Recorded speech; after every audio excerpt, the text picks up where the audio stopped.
Močiučių palanga – tai stalo žaidimas, kuris nukels į sentimentais alsuojantį Palangos kurortą. Žaidime būsite poilsiautojais, atvykusiais patirti geriausių savo atostogų ir apsistojusiais, žinoma, Palangos močiutės nuomojamame būste. Žaidimo tikslas – įsijausti į Palangos atostogautojo vaidmenį ir surinkti daugiausiai taškų. Pasiruošimas žaidimui. Nuspręskite, kurią žaidimo versiją norite žaisti. Pagrindinėme žaidimo variante naudokite geltonos spalvos močiučių kortų pusę, sudėtingesnėme – tamsiai mėlynos spalvos pusę. Kiekvienas žaidėjas ištraukia arba pasirenka po vieną Palangos močiutės kortą, kurią pasideda priešais save. Taip jis tampa tos močiutės nuomininku ir įgauna specialių galių, kurios nurodytos ant kiekvienos Palangos močiutės kortos. Žaidimo kortų kaladė išmaišoma ir padedama užversta visiems pasiekiamoje vietoje. 5 žaidimo kortos atverčiamos ir išdėliojamos į eilę šalia kaladės. Išrenkamas pirmasis žaidėjas arba žaidimą pradeda tas žaidėjas, kuris paskutinis lankėsi Palangoje. Žaidimo eiga. Jei žaidžiame su geltona močiučių kortų puse, pirmame žaidimo rate visi žaidėjai aktyvuoja vienkartinius Palangos močiučių kortų efektus. Pavyzdžiui, pradėti žaidimą su 4 kortomis rankoje. Žaidėjai atlieka ėjimus vienas po kito, pradedant nuo pirmojo žaidėjo ir tęsiant laikrodžio rodyklės kryptimi. Jei žaidžiame su mėlyna močiučių kortų puse, tuomet kiekvienam žaidėjui padalinama po 2 kortas ir močiučių kortų efektai veikia viso žaidimo metu. Pavyzdžiui, močiutė gurmanė žaidimo gale jums suteiks 5 taškus už priešai save padėtas 6 skirtingas maisto kortas. Visose žaidimo ratuose savo ėjimo metu žaidėjai privalo atlikti vieną iš šių galimų veiksmų. Pirmas veiksmas – paimti į ranką 2 atverstas kortas arba antras veiksmas – padėti vieną kortą iš rankos priešai save.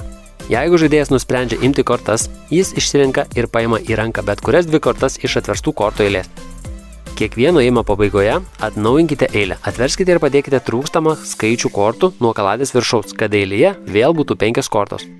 Jeigu žaidėjas nusprendžia padėti kortą, jis išsirenka vieną kortą iš turimų rankoje ir padeda ją priešais save, sumokėdamas tos kortos kainą pagal kortoje nurodytus simbolius. Šią kainą žaidėjas turi sumokėti kitomis kortomis, tai yra iš savo rankos į panaudotų kortų krūvelį išmesdamas kitas kortas, kuriuose pavaizduoti tie patys simboliai, o jų išmetamose kortose gali būti tiek, kiek reikia arba daugiau. Pavyzdžiui, jeigu padėjote kortą su 2 aktyvumo simboliais, tai ir išmesti turite tiek pat identiškų simbolių pavaizduotų kortose. Išmestos kortos laikomas atverstoje panaudotų kortų krūvelėje šalia naujų kortų kaladės. Jeigu naujos kortos pasibaigia, sumaišykite visas panaudotas kortas ir sudarykite naują kaladę. Kiekvienas žaidėjas žaidimo metu rankoje gali turėti iki 6 kortų. Jeigu žaidėjas paėmė daugiau kortų, jis privalo savo ėjimo pabaigoje išmesti į panaudotų kortų krūvelę iš rankos tiek kortų, kad rankoje liktų 6 kortos. Jeigu žaidėjas baigė savo ėjimą su daugiau kortų rankoje, tai pastebėję kiti, mažiau nei 6 kortas turintys žaidėjai, gali traukti kortas savo į ranką iš šio žaidėjo rankos tol, kol limitą viršijusiam žaidėjui liks 6 kortos. Kortų efektai ir jų suteikiami taškai. Daiktų ir objektų kortos suteikia žaidėjui jose nurodytą vienkartinį efektą, taip pat duoda jose nurodytus taškus žaidimo pabaigoje. Pavyzdžiui, maudymkės korta leidžia žaidėjui iškart paimti vieną kortą iš kortų eilės, o žaidimo pabaigoje suteikia 2 taškus. Porų kortos yra suskirstytos į 2 rūšis – vyrų ir moterų kortas. Žaidimo pabaigoje žaidėjas gauna 5 taškus už kiekvieną vyro ir moters kortų porą. Maisto kortos yra suskirstytos į 7 rūšis – karšti čeburėkai, kepta duona ir kitos. Žaidimo pabaigoje žaidėjas gauna taškų už skirtingas maisto kortas pagal šią lentelę. Viršutinė lentelės eilutė rodo padėtų kortų skaičių, apatinė eilutė rodo gaunamus taškus. Jeigu žaidėjas surenka kelias tokias pačias maisto kortas, jos skaičiuojamos kaip naujas rinkinys. Pavyzdžiui, žaidėjas surinko 5 skirtingas kortas ir 2 sutampančias kortas, todėl gauna 15 taškų. Vietovių kortos žaidimo pabaigoje suteikia nurodytus taškus. Kai kurios vietovių kortos suteikia taškų už žaidėjo padėtas kortas arba simbolius.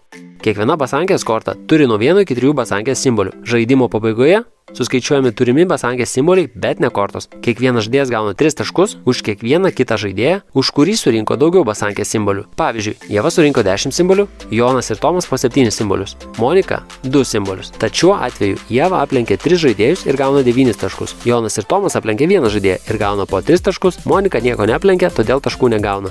Jeigu žaidėjas žaidimo pabaigoje neturi nė vienos basankės kortos, jis praranda 5 taškus. Žaidimo pabaiga. Žaidimas baigėsi, kai kuris nors žaidėjas padeda prieš save 12 savo kortą, žaidžiant 5 arba 6 žaidėjams 10 kortą. Kiti žaidėjai atlieka paskutinį ėjimą rate, kad visi žaidėjai būtų atlikę vienodą skaičių ėjimų. Visi žaidėjai suskaičiuoja taškus už savo padėtas kortas. Nepanaudotos kortos likusios žaidėjo rankoje žaidimui pasibaigus nesuteikia jokių jose nurodytų efektų, taškų ar simbolių. Daugiausiai taškų surinkęs žaidėjas skelbiamas geriausiu palangos poilsiautoju ir žaidimo nugalėtoju. Pagal savo norus galite ir pailginti ar patrumpinti žaidimo trukmę. Pavyzdžiui, žaisti, kol bus padėta 8, 14 ar kitas skaičius kortų. Sėkmės varžantis dėl geriausio palangos poilsiautojo titulo.